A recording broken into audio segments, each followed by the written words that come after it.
Hello guys, I am Ricky and you're most welcome to our YouTube channel Nirmala निर्वाण classes. Physics देख रहे थे और जो टॉपिक आज देखने वाले हैं हम लोग वो है प्रकाश विद्युत प्रभाव के आइंस्टीन की व्याख्या। फोटो इलेक्ट्रिक इफेक्ट, प्रकाश विद्युत प्रभाव को हमने पढ़ा, हमने वर्क फंक्शन को पढ़ा, दहलीज फ्रीक्वेंसी, दहलीज वेवलेंथ, इन तमाम चीज़ों को पढ़ा। और आज जो बारी है प्रकाश विद्युत प्रभाव के आइंस्टीन की व्याख्या, फोटो इलेक्ट्रिक इफेक्ट पर आइंस्टीन साहब की जो व्याख्या है इसको पढ़ेंगे और बेहतरीन वीडियो होगी, अंत तक बने रहिएगा। इसमें क्या है कि जो आइंस्टीन साहब ने प्रकाश विद्युत प्रभाव की व्याख्या की वो क्वांटम सिद्धांत पर की है ना। जो क्वांटम सिद्धांत है, क्वांटम सिद्धांत के आधार पर आइंस्टीन साहब ने प्रकाश विद्युत प्रभाव की व्याख्या की। तो एक ओर से सारे पॉइंट को देखेंगे और ये एग्जाम की दृष्टि से बहुत ही महत्वपूर्ण वीडियो है। ऑब्जेक्टिव प्रश्न आपको इससे आ सकता है और वो फंसा भी सकती है, तो अंत तक बने रहिएगा। चलिए आगाज करते हैं। हुआ यूं कि 1905 में जर्मन वैज्ञानिक मैक्स प्लांक, है ना, 1905 में जर्मन वैज्ञानिक मैक्स प्लांक साहब ने, है ना, क्वांटम सिद्धांत की थ्योरी दी और उसी थ्योरी को आधार मानकर आइंस्टीन साहब ने प्रकाश विद्युत प्रभाव की व्याख्या की। तो देखेंगे क्या क्या है। हम लोग आगाज करते हैं, शुरू करते हैं इससे पहला पॉइंट से। तो सबसे पहले जानेंगे कि 1905 में आइंस्टीन ने जर्मन वैज्ञानिक मैक्स प्लांक द्वारा प्रतिपादित क्वांटम सिद्धांत के आधार पर जो प्रकाश विद्युत प्रभाव की व्याख्या दी, है ना, तो उसमें क्या कहा। उसने प्रकाश ऊर्जा को छोटे छोटे बंडलों के रूप में कहा। किसने कहा? ये आइंस्टीन साहब ने कहा। और बेस क्या है? तो क्वांटम सिद्धांत, है ना। जो जर्मन वैज्ञानिक थे मैक्स प्लांक, उनका जो क्वांटम सिद्धांत था उनको आधार बनाया और प्रकाश विद्युत प्रभाव की व्याख्या आइंस्टीन साहब ने की। और इन्होंने क्या कहा? प्रकाश को फोटोन का बंडल कहा, है ना। तो क्या कहा? सबसे पहले पॉइंट है प्रकाश ऊर्जा को छोटे छोटे बंडलों के रूप में कल्पना की। क्या किया? तो प्रकाश ऊर्जा जो लाइट एनर्जी है ना, प्रकाश ऊर्जा को छोटे छोटे, है ना, बंडलों के रूप में कल्पना की। प्रकाश ऊर्जा को छोटे छोटे, सब देखेंगे हम लोग, छोटे छोटे बंडलों के रूप में कल्पना की, है ना। बंडल जो आप जान रहे हैं बैग के रूप में, छोटे छोटे बंडलों के रूप में कल्पना की, कल्पना की। अब यहां से ये बात तो आप जान ही रहे हैं, जानिएगा ही, लेकिन साथ ही ये बात भी जानिएगा कि यह जो प्रकाश ऊर्जा को छोटे छोटे बंडल के रूप में आइंस्टीन साहब ने कल्पना की, ये कहां से किया?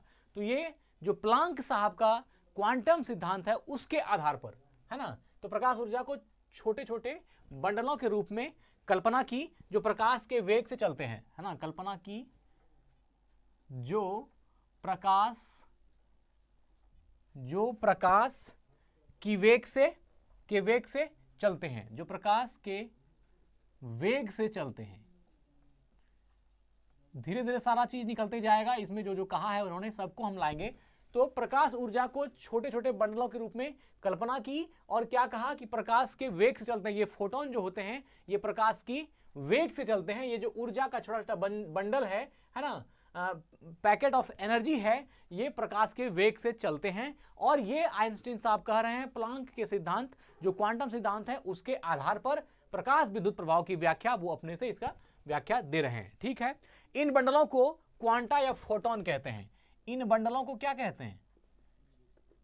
इन बंडलों को क्वांटा, है ना, इन बंडलों को क्वांटा या फोटोन, क्वांटा या फोटोन कहते हैं। ऐसा जो है आइंस्टीन साहब ने कहा, क्वांटा या फोटोन कहते हैं। ठीक है। और क्या है? इन बंडलों को क्वांटा या फोटोन कहते हैं। प्रत्येक फोटोन की ऊर्जा h न्यू के बराबर होती है। हमने जब फोटोन की एनर्जी को निकालने का देखा था फॉर्मूला, उसमें भी हमने वहां पर भी इसको पढ़ा था। क्या कहा कि प्रत्येक फोटोन की जो ऊर्जा है ना, वह h न्यू के बराबर होती है। यहां लिखिए, प्रत्येक फोटोन के बराबर, प्रत्येक फोटोन की ऊर्जा, प्रत्येक फोटोन की जो एनर्जी है, जो ऊर्जा है, वह किसके बराबर है? तो h न्यू के बराबर है ना। प्रत्येक फोटोन की ऊर्जा h न्यू के बराबर होती है, अब h न्यू कहां? तो h न्यू में h का मतलब तो आप जानते ही हैं, h बराबर हो गया आपका प्लांक कांस्टेंट, है ना, प्लांक कांस्टेंट या प्लांक नियतांक, जो भी बोलिए आप, प्लांक कांस्टेंट। और जो न्यू है, न्यू का मतलब क्या है, विकिरण की आवृत्ति या विकिरण की फ्रीक्वेंसी जो है वो, तो वो भी हम लिख देते हैं, न्यू बराबर विकिरण की आवृत्ति, जो विकिरण दी जाएगी उसकी आवृत्ति, उसकी फ्रीक्वेंसी, विकिरण की आवृत्ति। ठीक है, तो प्रत्येक फोटोन की ऊर्जा h न्यू के बराबर होती है, h बराबर प्लांक कांस्टेंट और न्यू बराबर विकिरण की आवृत्ति। ठीक है, आइंस्टीन ने बताया कि प्रकाश की तीव्रता इन्हीं फोटोन की संख्या पर निर्भर करती है। प्रकाश की जो तीव्रता है वह किस पर निर्भर करती है, इन्हीं फोटोन की संख्या पर। सीधा लिखते हैं, फोटोन की संख्या पर, है ना, फोटोन की संख्या पर प्रकाश की तीव्रता निर्भर करती है, या प्रकाश की तीव्रता निर्भर करती है फोटोन की संख्या पर, फोटोन की संख्या पर प्रकाश की तीव्रता निर्भर करती है, या जो समझिए प्रकाश की तीव्रता निर्भर करती है, डिपेंड करती है, निर्भर करती है। निर्भर करने का मतलब क्या हुआ, अगर यदि फोटोन की संख्या बढ़ा देंगे तो प्रकाश की तीव्रता बढ़ जाएगी, इंटेंसिटी बढ़ जाएगी, और अगर नंबर ऑफ फोटोन की संख्या घटा देंगे तो प्रकाश की तीव्रता क्या होगी, घट जाएगी। इसलिए आइंस्टीन ने प्रकाश विद्युत प्रभाव की व्याख्या में कहा कि फोटोन की संख्या पर प्रकाश की तीव्रता निर्भर करती है। जैसी संख्या होगी, जिससे संख्या बढ़ेगी उस प्रकाश की तीव्रता, प्रकाश की इंटेंसिटी ऑफ लाइट जो है वह भी बढ़ेगी। ठीक है, इसके अनुसार, आइंस्टीन साहब के अनुसार, इन्होंने आगे क्या बताया कि जब एच न्यू ऊर्जा का एक फोटोन, है ना, जब एच न्यू जहां भी लिखेंगे आप समझ जाइएगा ये फोटोन की ऊर्जा है, जो फॉर्मूला आपने देखा है एच न्यू, है ना, प्रत्येक फोटोन की ऊर्जा एच न्यू के बराबर होती है, तो वही है।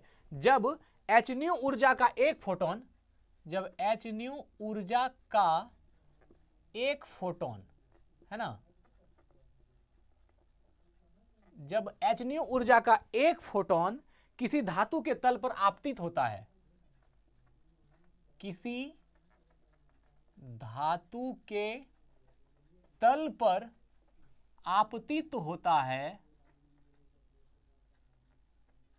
किसी धातु के तल पर आपतित होता है, तो ऊर्जा का एक भाग धातु के तल से, तो पहले हम लिख लेते हैं, तो ऊर्जा का एक भाग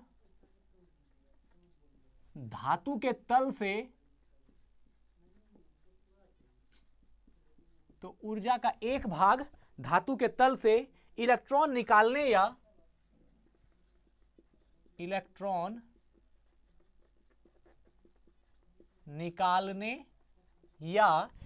निकालने या धातु के परमाणु से, धातु के परमाणु से इलेक्ट्रॉन मुक्त करने में व्यय होता है, इलेक्ट्रॉन मुक्त करने में व्यय होता है, अर्थात खर्च होता है, में व्यय होता है। तो इसको समझिए क्या कहा गया है ना, इस ऊर्जा को कार्यफलन की ऊर्जा कहते हैं, इस ऊर्जा को कार्यफलन, जो हम लोग पढ़े थे वर्क फंक्शन, है ना, इस ऊर्जा को कार्यफलन की ऊर्जा कहते हैं, कार्यफलन की ऊर्जा, और इसको डिनोट किसे करते हैं, फाई नॉट, कार्यफलन की ऊर्जा फाई नॉट कहते हैं। अब रुक जाते हैं, अब पहले यहां से हम समझेंगे तब आगे बढ़ेंगे। क्या बोला कि जब एच न्यू, समझिएगा, जब एच न्यू ऊर्जा का एक फोटोन, एच न्यू एनर्जी की एक फोटोन किसी धातु के तल पर आपतित होती है, आपतित होने का मतलब क्या है, किसी धातु के तल पर गिरती है। जब हम हाई फ्रीक्वेंसी की प्रकाश को किसी धातु के तल पर गिराते हैं, है ना, तो उससे इलेक्ट्रॉन का उत्सर्जन होता है, और इस घटना को प्रकाश विद्युत प्रभाव कहते हैं। हम लोग फोटो इलेक्ट्रिक इफेक्ट में इस चीज को भली भांति पढ़ चुके हैं। तो क्या हुआ कि जब एच न्यू ऊर्जा का एक फोटोन किसी धातु के तल पर आपतित होती है, अर्थात गिराई जाती है, तो ऊर्जा का एक भाग धातु के तल से, ऊर्जा का, उस एनर्जी का एक भाग धातु के तल से इलेक्ट्रॉन निकालने या धातु के परमाणु से इलेक्ट्रॉन मुक्त करने में व्यय होती है, इलेक्ट्रॉन को निकालने में, है ना, या धातु से इलेक्ट्रॉन निकालने या धातु के परमाणु से इलेक्ट्रॉन मुक्त करने में व्यय होता है। इस ऊर्जा को कार्यफलन कहते हैं, इस ऊर्जा को क्या बोलते हैं, वर्क फंक्शन बोलते हैं, है ना, हमने पढ़ा है वर्क फंक्शन को भी। इसके पहले वाली वीडियो को आपने देखिएगा, है ना, फिजिक्स में आके देखिएगा, हमने वर्क फलन को बहुत बेहतरीन ढंग से, वर्क फंक्शन को बहुत बेहतरीन ढंग से पढ़ाया है। तो वर्क फंक्शन क्या होती है? वर्क फंक्शन वह न्यूनतम ऊर्जा है ना, वर्क फंक्शन वह न्यूनतम ऊर्जा होती है जो किसी धातु की प्लेट से इलेक्ट्रॉन के, हाँ, किसी धातु के अंदर से धातु की सतह तक इलेक्ट्रॉन को लाने में खर्च होती है। उस ऊर्जा को हम लोग क्या बोलते हैं? वर्क फंक्शन बोलते हैं या कार्यफलन कहते हैं। तो जब h न्यू ऊर्जा का एक फोटोन किसी धातु के तल पर आपतित होती है तो ऊर्जा का एक भाग धातु के तल से इलेक्ट्रॉन निकालने या धातु के परमाणु से इलेक्ट्रॉन मुक्त करने में व्यय होता है। इस ऊर्जा को कार्यफलन की ऊर्जा कहते हैं, इसको फाई नॉट से डिनोट करते हैं। तो यहां तक इसमें तो ऐसा कोई भी बात नहीं है जो हमने नहीं पढ़ा है। अगर आप मेरा वीडियो रेगुलर देख रहे हैं तो ये सब बातें आपको दिमाग में अच्छी तरह से बैठ चुका होगा, क्योंकि हमने ये कई बार पढ़ाया है। जो प्रकाश विद्युत प्रभाव के आइंस्टीन की व्याख्या है, तो मैक्सिमम जो इस चैप्टर में हम पढ़ते हैं वो आइंस्टीन साहब की ही व्याख्या पढ़ते हैं। तो ऐसे अगर हम इस तरह लिख करके पढ़ाएं वैसे, तो मैक्सिमम पॉइंट जो है आपको समझ में आ रहा होगा अगर आप रेगुलर वीडियो देखते हैं। तो क्या बोला कि ये कार्यफलन की ऊर्जा या फाई नॉट इसको कहते हैं। तो फोटोन की शेष ऊर्जा उत्सर्जित इलेक्ट्रॉन को गतिज ऊर्जा प्रदान करती है। अब आगे बढ़ते हैं, यहां तक कुछ दम नहीं है ना। क्या हुआ कि फोटोन की शेष ऊर्जा, फोटोन की शेष ऊर्जा उत्सर्जित इलेक्ट्रॉन को, फोटोन की शेष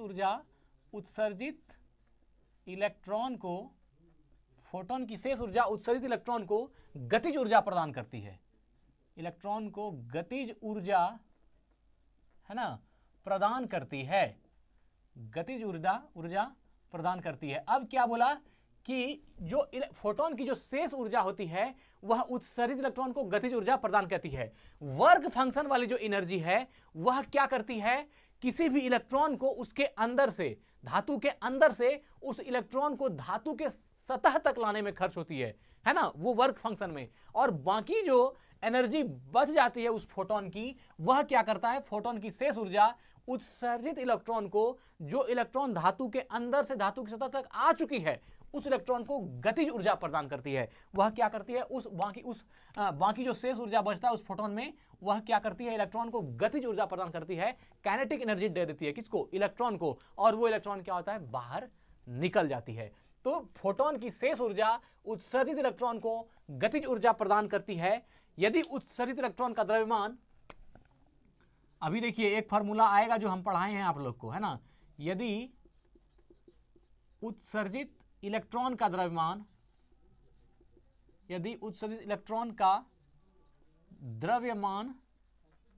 m, उत्सर्जित इलेक्ट्रॉन का द्रव्यमान m और वेग न्यू हो, और वेग अर्थात वेलोसिटी जो है वो, है ना, वो न्यू हो, तो फोटोन की ऊर्जा बराबर, तो फोटोन की एनर्जी या फोटोन की ऊर्जा बराबर। अब बताइए, यहां से हमने पढ़ाया है फोटोन की ऊर्जा क्या होती है, फोटोन की ऊर्जा का फॉर्मूला क्या होता है। तो यहां से आपको फोटोन की ऊर्जा का फॉर्मूला भी समझ में आ जाएगा। तो यदि उत्सर्जित इलेक्ट्रॉन का द्रव्यमान m है और उसका वेग जो है वो न्यू है, तो फोटोन की ऊर्जा क्या होगी? तो फोटोन की ऊर्जा बराबर फॉर्मूला होगा, है ना, फोटोन की ऊर्जा बराबर, यहां पर लिखेंगे एनर्जी ऑफ फोटोन या फोटोन की ऊर्जा बराबर, देखिए फोटोन की ऊर्जा बराबर क्या होता है?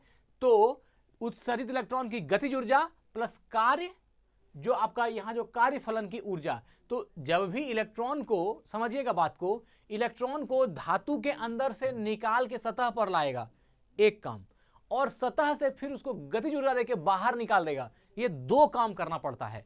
तो इसलिए यहां पर फोटोन की शेष ऊर्जा उत्सर्जित इलेक्ट्रॉन को गतिज ऊर्जा प्रदान करती है। यहां पर दो पॉइंट जो आपने देखा, एक कार्यफलन वाला और एक दूसरा गतिज ऊर्जा वाली।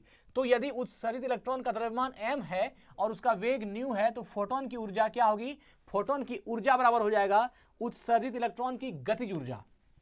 जो इलेक्ट्रॉन निकला है उस उत्सर्जित, उसी को कहा रहा है उत्सर्जित इलेक्ट्रॉन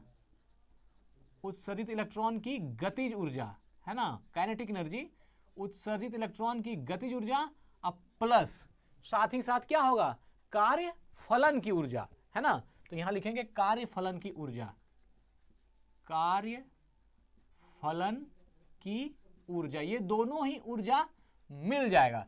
तब फिर क्या हो जाएगा, एक फोटोन की ऊर्जा जो है वो आपको मिल जाएगी। तो फोटोन की ऊर्जा बराबर उत्सर्जित इलेक्ट्रॉन की गतिज ऊर्जा प्लस कार्य फलन की ऊर्जा या वर्क फंक्शन की ऊर्जा, ये दोनों ही मिल करके आपका बना देता है फोटोन की ऊर्जा। तो फोटोन की एनर्जी बराबर क्या हो गया, उत्सर्जित इलेक्ट्रॉन की गतिज ऊर्जा प्लस कार्य फलन की ऊर्जा या वर्क फंक्शन की ऊर्जा। तो अब देखिए, एक जो कार्य फलन ऊर्जा है, जो कार्य फलन की ऊर्जा है, वर्क फंक्शन की जो एनर्जी है, यह क्या करेगी, यह वर्क फंक्शन की ऊर्जा इलेक्ट्रॉन को धातु के अंदर से उसके सतह तक लाएगी, और जो उत्सर्जित इलेक्ट्रॉन की गतिज ऊर्जा है, यह क्या करेगी, उस बाहर आई हुई इलेक्ट्रॉन को गति प्रदान करेगी, मोशन प्रदान करेगी, और दोनों मिल करके फोटोन की टोटल एनर्जी होगी। इसीलिए इस दो सिद्धांत में, इस दो पॉइंट में आपने अभी देखा होगा कि हमने वर्क फंक्शन को, पहले आइंस्टीन साहब ने कहा कि वर्क फलन का काम क्या है,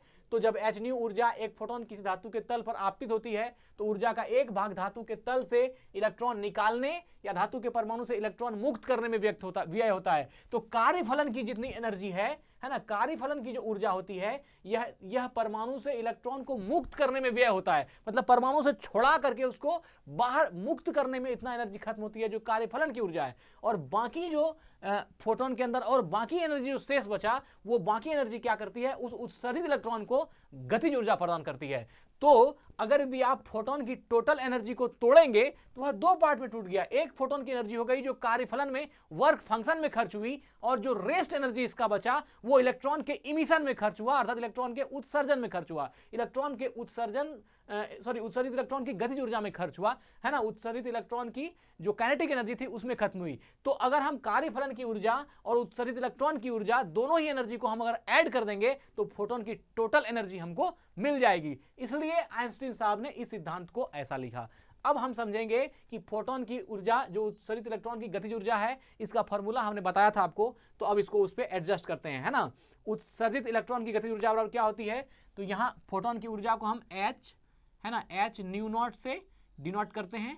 ये h न्यू नॉट बराबर हो जाएगा उत्सर्जित इलेक्ट्रॉन की जो गतिज ऊर्जा है, इसको क्या बोलेंगे, हाफ mv², है ना, हाफ mv², ये उत्सर्जित इलेक्ट्रॉन गतिज ऊर्जा, अब प्लस यहां जो कार्यफलन की ऊर्जा हो जाएगी वो हो जाएगा फाई नॉट एनर्जी, है ना, फाई नॉट। तो इस दोनों को जोड़ देंगे, h न्यू बराबर half mv² plus phi naught, ये हो गया आपका फोटोन की ऊर्जा। तो h न्यू बराबर half mv² plus phi naught, nu naught, nu को आप जानते ही हैं, ये फ्रीक्वेंसी है, h जो है ये प्लांक कांस्टेंट है 6.6 इंटू 10⁻34 जूल प्रति सेकंड, ये जो है आपका प्लांक कांस्टेंट, और ये आपका फॉर्मूला हो गया फोटोन की ऊर्जा का। अगर आपको फोटोन की ऊर्जा निकालनी हो तो आपको ये फॉर्मूला लगाना होगा। अब देखिए, यदि आवृत्ति फोटोन की ऊर्जा कार्यफलन की ऊर्जा के बराबर हो जाए, है ना, देखिए एक पॉइंट यहां पर और बनेगा, यही लिख देते हैं, है ना, यदि आवृत्ति, है ना, यदि आवृत्ति, है ना, यदि आवृत्ति फोटोन की ऊर्जा, यदि आवृत्ति फोटोन की ऊर्जा या एनर्जी, आवृत्ति फोटोन की ऊर्जा कार्यफलन के ऊर्जा के बराबर हो जाए, कार्यफलन जो वर्क फंक्शन है ना, कार्यफलन के ऊर्जा के बराबर हो जाए, कार्यफलन के ऊर्जा के बराबर हो जाए, ऊर्जा के बराबर हो जाए, है ना, ऊर्जा के बराबर हो जाए, तो धातु तल से उत्सर्जित इलेक्ट्रॉन का वेग शून्य होता है। तो धातु तल से उत्सर्जित, तो धातु तल से उत्सर्जित इलेक्ट्रॉन, तो धातु तल से उत्सर्जित इलेक्ट्रॉन का वेग शून्य हो जाता है, का वेग शून्य हो जाता है। अब देखिए इस पॉइंट को समझिए, इसमें क्या कहा, है ना, इसमें कहा कि यदि आवृत्ति फोटोन की ऊर्जा कार्यफलन के ऊर्जा के बराबर हो जाए, यदि आवृत्ति फोटोन की ऊर्जा, जो फोटोन की ऊर्जा होती है, कार्यफलन जो वर्क फंक्शन है इसकी ऊर्जा के बराबर हो जाए, मतलब आवृत्ति फोटोन की ऊर्जा, जो आवृत्त फोटोन की ऊर्जा है और जो कार्यफलन की ऊर्जा है, अगर ये वाली और ये वाली दोनों बराबर हो जाए तो धातु तल से उत्सर्जित इलेक्ट्रॉन का वेग शून्य हो जाता है। अब बताइए क्यों नहीं होगा? धातु तल पे जो इलेक्ट्रॉन होगा उसकी ऊर्जा शून्य क्यों नहीं होगी? उसको शून्य होना होगा। वह इसलिए हो रहा है क्योंकि फोटोन की टोटल एनर्जी में कार्यफलन की ऊर्जा भी शामिल है और उत्सर्जित इलेक्ट्रॉन की गतिज ऊर्जा भी शामिल है। अब हम यहां क्या कर रहे हैं, इस उत्सर्जित इलेक्ट्रॉन की गतिज ऊर्जा को गौण कर दे रहे हैं, इसको हटा दे रहे हैं, और हम क्या कह रहे हैं कि जो फोटोन की ऊर्जा है वो कार्यफलन की ऊर्जा के बराबर है। अरे मेरे भाई, जब फोटोन की ऊर्जा और कार्यफलन की ऊर्जा दोनों बराबर ही हो गई तो फिर इलेक्ट्रॉन की गतिज ऊर्जा का सवाल ही नहीं उठता। यहां तब इलेक्ट्रॉन गति किया ही नहीं, इसलिए क्या हुआ, इलेक्ट्रॉन में कोई मोशन हुआ ही नहीं, क्योंकि जो फोटोन की शेष ऊर्जा बचती थी वही तो उत्सर्जित इलेक्ट्रॉन की गतिज ऊर्जा होती थी। लेकिन यहां तो आपने फोटोन में कोई ऊर्जा बचने ही नहीं दिया, ऊर्जा शेष कुछ रही ही नहीं। फोटोन की जितनी ऊर्जा थी वो सब की सब कार्यफलन की ऊर्जा हो गई, है ना। Energy of photon is equal to energy of work function. और ये जो उत्सर्जित इलेक्ट्रॉन की गतिज ऊर्जा, इससे कोई मतलब ही नहीं रहा, ये और ये बराबर ही हो गया। तब फिर क्या हो गया, इलेक्ट्रॉन कार्यफलन क्या करती है कि परमाणु से इलेक्ट्रॉन को पकड़कर उसकी सतह तक लाती है ना। और गति का काम कौन करता है, जो शेष एनर्जी बढ़ती है फोटोन की वो करती है। लेकिन यहाँ शेष एनर्जी का सब बात ही खत्म हो गया, क्योंकि आपने सीधा फोटोन की ऊर्जा को बराबर कर दिया कार्यफलन की ऊर्जा के।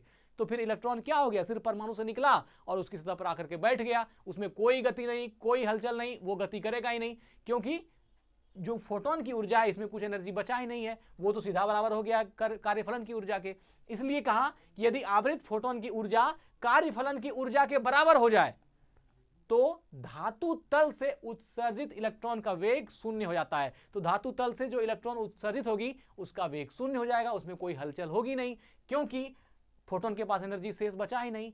फोटोन के पास जब एनर्जी शेष बचती है तब वह इलेक्ट्रॉन में क्या होती है, गतिज ऊर्जा होती है। इलेक्ट्रॉन में तब जो है उत्सर्जित इलेक्ट्रॉन की गतिज ऊर्जा होती है। लेकिन जब फोटोन के पास शेष एनर्जी आपने छोड़ा ही नहीं, सब फोटोन की एनर्जी लग गया कार्यफलन में ही, तो फिर क्या, तब तो इलेक्ट्रॉन की गतिज ऊर्जा होगी, इलेक्ट्रॉन में कोई गति होगी ही नहीं, क्योंकि इलेक्ट्रॉन सिर्फ वर्गफलन का काम है, सिर्फ परमाणु से इलेक्ट्रॉन को खींच करके उसके सतह तक ला देना, तो वो तो काम कर ही दिया। तो फिर उसमें आप मोशन की अपेक्षा कहां से कर सकते हैं, वो गति नहीं करेगी। इसलिए कहा कि यदि आवृत फोटोन की ऊर्जा कार्यफलन की ऊर्जा के बराबर हो जाए तो धातु तल से उत्सर्जित इलेक्ट्रॉन का वेग शून्य हो जाता है। ठीक है, चलिए, इस स्थिति में फोटोन की ऊर्जा h न्यू नॉट होती है। इस स्थिति में फोटोन की ऊर्जा, इस स्थिति में फोटोन की जो ऊर्जा होती है ना, इस स्थिति में फोटोन की ऊर्जा h न्यू नॉट होता है, h न्यू नॉट होता है, जहां न्यू नॉट दहलीज आवृत्ति है, where nu naught equal to दहलीज आवृत्ति, है ना, न्यू नॉट इक्वल टू दहलीज आवृत्ति। अब देखिए, इस स्थिति में फोटोन की ऊर्जा h न्यू नॉट होता है, where nu naught equal to दहलीज आवृत्ति। ये इस कंडीशन की बात करती है जब फोटोन की ऊर्जा कार्यफलन की ऊर्जा के बराबर हो जाए। जब फोटोन की ऊर्जा इस कार्यफलन की ऊर्जा के बराबर हो जाए तो इस स्थिति में फोटोन की ऊर्जा h न्यू नॉट होता है। ये फॉर्मूला लग गया, h न्यू नॉट होता है, क्योंकि h न्यू नॉट इसलिए होगा क्योंकि यहां से हाफ एम बी स्क्वायर खत्म हो गया, इलेक्ट्रॉन की गति ऊर्जा का सवाल ही नहीं उठ रहा, तो ये क्या हो गया, हाफ एम बी स्क्वायर खत्म हो गया, तो h न्यू बराबर, तो फाइ नॉट बराबर क्या होगा, h न्यू नॉट हो जाएगा। इसलिए लिखा कि इस स्थिति में, किस स्थिति में, जबकि फोटोन की ऊर्जा कार्यफलन की ऊर्जा के बराबर हो जाए, तो इस स्थिति में फोटोन की ऊर्जा h न्यू नॉट होता है, where nu naught equal to दहलीज आवृत्ति और h equal to Planck's constant 6.6 into 10 to the power minus 34 joule second. तो ये जो हो गया आपका इस स्थिति में हो गया। इसलिए अब अगर आप इसको बनाएंगे तो क्या होगा, देखिए, इसलिए h न्यू नॉट बराबर, इसलिए h न्यू नॉट बराबर 0 प्लस फाइ नॉट, है ना, 0 प्लस फाइ नॉट। ये क्यों किया, क्योंकि गतिज ऊर्जा तो 0 है ना मेरे मित्र, गतिज ऊर्जा का कोई वैल्यू ही नहीं रहा, इसलिए हमने क्या रखा, उस जगह पर 0 रख दिया, है ना। h न्यू नॉट बराबर 0 प्लस फाइ नॉट, क्योंकि गतिज ऊर्जा हाफ एम बी स्क्वायर कोई वैल्यू ही नहीं है, ये हाफ एम बी स्क्वायर खत्म हो गया, ये इसमें है ही नहीं एनर्जी, तो ये क्या हो गया, 0 हो गया। तो h न्यू नॉट बराबर 0 प्लस फाइ नॉट हो गया, है ना, 0 प्लस फाइ नॉट। अब अगर फाइ नॉट बराबर निकालेंगे तो यहां से क्या निकलेगा, फाइ नॉट बराबर, है ना, फाइ नॉट बराबर h new not, h new not दोनों तो बराबर ही हो गया। ये हो गया आपका एक केस, ठीक है। अब h जो h न्यू है, देखिए अब एच न्यू नॉट नहीं, एच न्यू बराबर हाफ एम वी स्क्वायर, है ना, प्लस एच न्यू नॉट, या यहां से ये जो एच न्यू बराबर आप यहां देख रहे हैं एच न्यू बराबर half m v square plus phi naught था, तो एच न्यू बराबर हाफ एम बी स्क्वायर, यहां से फाइव नॉट का मान क्या निकला है एच न्यू नॉट। देखिए यहां से फाइव नॉट का मान जो फाइव नॉट है 50 इसका मान एच न्यू नॉट है, तो इसी को यहां हमने जो यहां पर फाइव नॉट था इसकी इस फॉर्मूला को रखा और फाइव नॉट की जगह पर क्या रखा एच न्यू नॉट, यहां से निकाला और यहां रख दिया। ठीक है, half m v square plus h nu naught, या अब इसमें निकालेंगे तो अगर हाफ एम बी स्क्वायर को आप पकड़ लीजिए यहां पर, ठीक है ना, हाफ एम बी स्क्वायर को पकड़िए तो यहां क्या हो जाएगा हाफ एम बी स्क्वायर बराबर ये जो था प्लस में, ये प्लस में है इस पर आके माइनस में हो जाएगा, बराबर H new minus H nu not, H nu not. क्या ऐसा होगा कि नहीं, अगर हाफ एम बी स्क्वायर को हम निकालते हैं और यहां पर ये इक्वल टू का साइन है बराबर है यहां पर, तो क्या होगा ये प्लस वाला इस पर आके माइनस होगा, तो हाफ एम बी स्क्वायर बराबर H new minus H nu not. अब देखिए यहां से अगर आप फिर निकालिएगा तो क्या हो जाएगा हाफ एम भी स्क्वायर बराबर यहां पर एच कॉमन ले लीजिए into new minus new not, है ना, हाफ एम बी स्क्वायर बराबर H into new minus new not. ये आपका एक समीकरण निकल गया और इस समीकरण को बोलते हैं आइंस्टीन का प्रकाश विद्युत समीकरण। ये क्या कहलाएगा आइंस्टीन का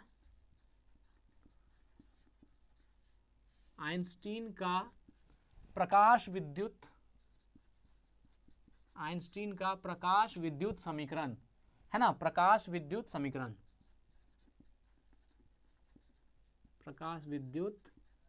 समीकरण। और यहां पर आपका ये टॉपिक एंड हो जाता है। ये क्या कहलाएगा आइंस्टीन का प्रकाश विद्युत समीकरण, फोटो इलेक्ट्रिक इक्वेशन। तो अब देखिए ये हो गया आइंस्टीन का प्रकाश विद्युत समीकरण और यहां पर आपकी टॉपिक क्या हो गई ये एंड हो गई। चलिए एक बार इसको बेहतरीन ढंग से हम लोग रिवाइज कर लेते हैं और देख लेते हैं कहां कहां क्या क्या है। तो प्रकाश विद्युत प्रभाव के आइंस्टीन की व्याख्या देखेंगे। इसमें हम लोगों ने क्या देखा कि 1905 में, है ना, ईस्वी सन 1905 में 1905 में, है ना, 1905 में क्या था कि एक वैज्ञानिक हुए मैक्स प्लांक, है ना, मैक्स प्लांक साहब ने एक क्वांटम सिद्धांत दिया, है ना, क्वांटम थ्योरी, है ना, क्वांटम थ्योरी दिया और इसी क्वांटम थ्योरी पर आइंस्टीन साहब ने प्रकाश विद्युत प्रभाव की व्याख्या की। किस पर, तो क्वांटम थ्योरी पर आइंस्टीन साहब ने प्रकाश विद्युत की व्याख्या की और उन्होंने क्या कहा कि प्रकाश ऊर्जा को छोटे छोटे बंडलों के रूप में कल्पना की, है ना, प्रकाश ऊर्जा को छोटे छोटे बंडलों के रूप में कल्पना की जो प्रकाश के वेग चलते हैं। आइंस्टीन साहब ने प्रकाश ऊर्जा को छोटे छोटे बंडलों के रूप में कल्पना किया और क्या कहा कि जो प्रकाश के वेग से चलते, ये बंडल जो छोटे छोटे होते हैं ये प्रकाश के वेग से चलते हैं। यह जो है आइंस्टीन साहब ने कहा, किससे कहा, तो ये मैक्स प्लांक का जो क्वांटम थ्योरी था उसके आधार पर प्रकाश विद्युत प्रभाव के बारे में कहा। फिर क्या कहा, इन बंडलों को क्वांटा या फोटोन कहते हैं। इन बंडलों को क्या बोलते हैं, क्वांटा या फोटोन कहते हैं। प्रत्येक फोटोन की ऊर्जा एच न्यू के बराबर होती है, जहां एच जो है ये आपका प्लांक कांस्टेंट होता है और न्यू जो है ये विकिरण की आवृत्ति होती है ना, विकिरण की फ्रीक्वेंसी होती है। तो फोटोन की संख्या पर प्रकाश की तीव्रता निर्भर करती है। अगला पॉइंट कहा कि प्रकाश की तीव्रता कितनी होगी ये इस बात पर तय होगी कि उस प्रकाश के अंदर फोटोन की संख्या कितनी है, नंबर ऑफ फोटोन्स कितना है। अगर किसी प्रकाश में नंबर ऑफ फोटोन्स बहुत ज्यादा है तो उस प्रकाश की इंटेंसिटी बहुत ज्यादा होगी। यह बात भी आइंस्टीन साहब ने कहा। जब एच न्यू ऊर्जा का एक फोटोन किसी धातु के तल पर आपतित होता है, अर्थात एच न्यू ऊर्जा का एक फोटोन किसी धातु के तल पर गिराई जाती है, तो ऊर्जा का एक भाग धातु के तल से इलेक्ट्रॉन निकालने या धातु के परमाणु से इलेक्ट्रॉन मुक्त करने में व्यय होता है। क्या बोला कि जब ऐसी एनर्जी को एच न्यू ऊर्जा का कोई भी एक फोटोन को किसी धातु के सतह पर आपतित करते हैं या किसी धातु के सतह पर गिराते हैं तो धातु के तल से धातु के परमाणु से इलेक्ट्रॉन मुक्त करने में वह ऊर्जा व्यय होती है। इस ऊर्जा को कार्यफलन की ऊर्जा या फाई नॉट कहते हैं। इस ऊर्जा को क्या बोलते हैं? कार्यफलन की ऊर्जा या फाई नॉट बोलते हैं। मतलब कि किसी धातु के परमाणु से इलेक्ट्रॉन को पकड़ करके उस धातु की सतह तक लाने में जो ऊर्जा खर्च होती है उसको हम लोग क्या बोलते हैं? वर्क फलन बोलते हैं या कार्यफलन बोलते हैं या वर्क फंक्शन बोलते हैं। इसको फाई नॉट से डिनोट करते हैं। ठीक है। फोटोन की शेष ऊर्जा उत्सर्जित इलेक्ट्रॉन को गति प्रदान करती है। फोटोन की जो शेष एनर्जी होती है वह क्या करती है? इलेक्ट्रॉन को गति प्रदान करती है। एक जो कार्य फंक्शन की ऊर्जा है, जो वर्क फंक्शन की ऊर्जा है, कार्यफलन की ऊर्जा है, ये इलेक्ट्रॉन को एटम से खींचती है और उसके सतह पर लाकर छोड़ देती है। लेकिन फिर जो फोटोन की शेष ऊर्जा बची होती है वह इलेक्ट्रॉन को गतिज ऊर्जा प्रदान करती है, इलेक्ट्रॉन को मोशन प्रदान करती है। ठीक है। यदि उत्सर्जित इलेक्ट्रॉन का द्रव्यमान m हो, है ना, उत्सर्जित इलेक्ट्रॉन का द्रव्यमान m हो और उसका वेग न्यू हो, तो फोटोन की ऊर्जा बराबर उत्सर्जित इलेक्ट्रॉन की गतिज ऊर्जा प्लस कार्यफलन की ऊर्जा। अगर पूरा मूल्य समझिएगा, फोटोन की ऊर्जा ही है, कार्यफलन की ऊर्जा जो है ये फोटोन की ऊर्जा है और जो इलेक्ट्रॉन की उत्सर्जित इलेक्ट्रॉन की गतिज ऊर्जा है ये फोटोन की शेष ऊर्जा है। मतलब कार्यफलन जो है ये फोटोन की ऊर्जा है और जो फोटोन की शेष ऊर्जा बचती है वह इलेक्ट्रॉन को उत्सर्जित करने में खर्च लगती है। तो उत्सर्जित इलेक्ट्रॉन को गतिज ऊर्जा देने में जो एनर्जी लगती है उसको और जो इलेक्ट्रॉन को परमाणु से खींच के बाहर निकालने में ऊर्जा लगती है उसको, दोनों को जोड़ देंगे तो ये क्या होगा? फोटोन की ऊर्जा के बराबर होगा। वही किया हमने, एच न्यू बराबर हाफ mv² प्लस, हमने नहीं किया, मतलब ये जो है आइंस्टीन साहब ने किया, प्लस फाई नॉट यहाँ पर हो गया। अब कहता है कि यदि कंडीशन ऐसा हो जाए कि आवृत्ति फोटोन की ऊर्जा और कार्यफलन की ऊर्जा बराबर हो जाए, आवृत्त फोटोन को जितना ऊर्जा लगा और जो कार्यफलन की ऊर्जा है दोनों बराबर हो जाए, मतलब शेष ऊर्जा कुछ बचे ही नहीं फोटोन में, तब क्या होगा? बराबर हो जाए तो धातु तल से उत्सर्जित इलेक्ट्रॉन का वेग शून्य हो जाएगा। मतलब जो शेष एनर्जी इलेक्ट्रॉन को गति करने में लगती थी वो तो बची ही नहीं, इसलिए इलेक्ट्रॉन में गति होगा ही नहीं, मोशन होगा नहीं, वो क्या हो जाएगा? उसका वेग शून्य हो जाएगा, इलेक्ट्रॉन का बाहर निकल के बस रह जाएगा, लेकिन उसमें कोई भी इलेक्ट्रॉन में कोई भी हलचल, कोई भी वेग नहीं होता है ना, शून्य हो जाता है। ठीक है। अब है इस स्थिति में, किस स्थिति में? जब फोटोन की ऊर्जा कार्यफलन के बराबर हो जाए, इस स्थिति में फोटोन की ऊर्जा h न्यू नॉट होता है, वेयर न्यू नॉट और दहलीज आवृत्ति। ठीक है।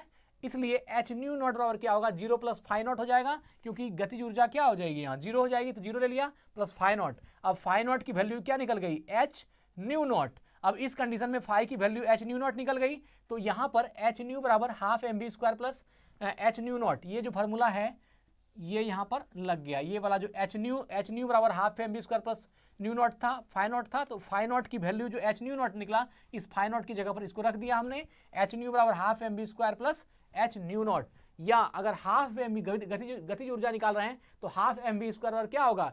h न्यू, ये प्लस में था, यहाँ प्लस में था, इस पर आके माइनस होगा, h new minus h new not.